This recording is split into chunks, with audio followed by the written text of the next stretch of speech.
जिस क्षण परमात्मा जैसा करते हैं वैसा वो व्यक्ति बन जाता है। इसलिए सूत्रधार परमात्मा है। उमादारू योषित की नाई सब ही नचावत राम गोसाई। ये राम गोसाई सबको नृत्य कराता है। हम सब लोगों का सूत्रधार वो परमात्मा है।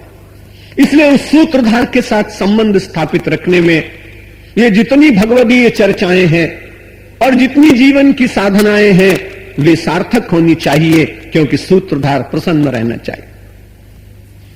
सूत्रधार अपने आप प्रेरणा भी करता है और सूत्रधार प्रसन्नता की आकांक्षा भी रखता है। यही तो अद्भुत बात।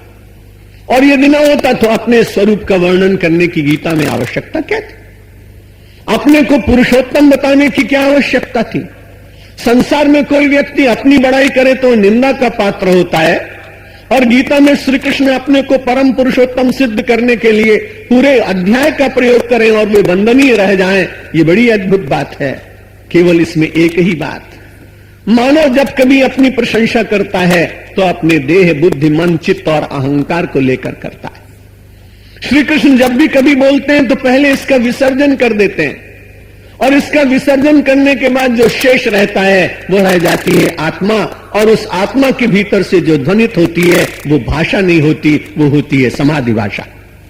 समाधि भाषा में जो कुछ कहा जाता है वो चिरंतन होता है, वो कालातीत होता है, वो सार्वभौम होता है, वो विश्व के प्रत्येक व्यक्ति को स्वीकार्य हुआ करता है।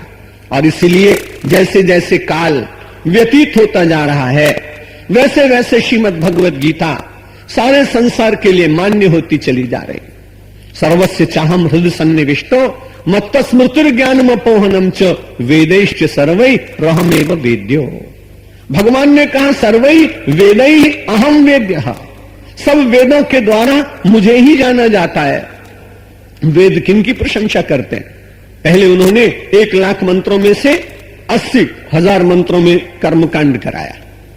चारों वेदों में 1,00,000 मंत्र, और उसमें से 80,000 मंत्र निरंतर कहते हैं यज्ञ करो, पूजा करो, अनुष्ठान करो।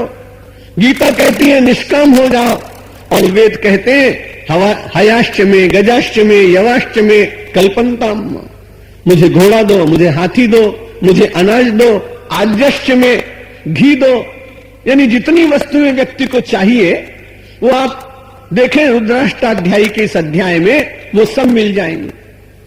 उस समय विज्ञान इतना उन्नत नहीं था, नहीं तो उसमें यह भी आता कि कारश्च में, फ्रीजश्च में कल्पन्ताम। जितनी जीवन की आवश्यकताएं सबका वर्णन किया गया। लेकिन आप देखिए, व्यक्ति यदि आवश्यकता की वस्तुओं का उपभोग न करे तो उसके जीवन में कभी न कभी ललक जागेगी। इसलिए वेद ने मानवीय दुर्बलता का दर्शन करते हुए पहले कहा कि आप त्यागपूर्वक संसार के पदार्थों का उपभोग करिए, और उनमें विवेक पूर्वक उनको देखते रहिए कि ये कितना आपका साथ दे सकते हैं और इनकी कितनी सामर्थ्य है और कितनी असामर्थ्य। 80,000 मंत्रों में वेद ने कर्मकांड कराया। 16,000 मंत्रों में कर्मकांड से बिल्कुल हटकर आपको उपासना और भक्ति में ले गया। कर्म के द्वारा मल दोष का निवारण करा दिया, उपासना के द्वारा विक्षेप मिटा दिया, और केवल 4,000 मंत्रों में ज्ञान कांड, और उनके द्वारा आपके आवरण को नष्ट कर दिया। आवरण को हटाना सबसे सरल काम है।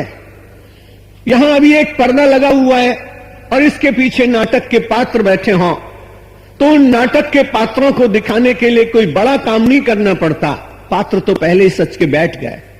अब तो केवल एक डोरी को हिलाना होता है और आवरण हट जाता है। इसलिए ज्ञान का मार्ग सर्वोत्तम श्रेष्ठ होने पर भी कर्म के द्वारा, उपासना के द्वारा वहां तक पहुंचने का व्यक्ति को यत्न करना पड़ता है।